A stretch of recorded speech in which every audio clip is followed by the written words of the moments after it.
এক মূর্খের যুক্তিহীন জেদের গল্প আর এক বুদ্ধিমানের নীরব শিক্ষা। একদিন গাধা শিয়ালকে বলল, ঘাসের রং নীল। শিয়াল হেসে বলল, না ভাই, ঘাস সবুজই হয়। তর্ক শুরু, চোখ রাঙানি, কান ঝাঁকানি। শেষে দুজন ছুটে গেল জঙ্গলের রাজা সিংহের কাছে। গাধা তো পৌঁছেই চিৎকার, মহারাজ বলুন না, ঘাসের রং কি নীল না?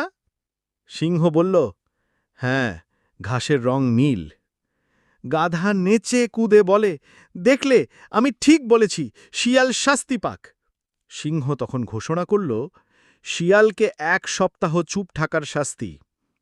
শিয়াল স্তব্ধ, বলল, কিন্তু মহারাজ, সত্যিটা তো আমি বলেছি, ঘাস তো সবুজ। সিংহ বলল, তোমার শাস্তি সত্য মিথ্যার জন্য না। তোমার মতো জ্ঞানী একজন প্রাণী মূর্খের সাথে তর্ক করে নিজের বুদ্ধি ও সময় নষ্ট করেছে, আর সেটা করতে এসেছ আমার দরবারে। এটা সময়ের অপমান।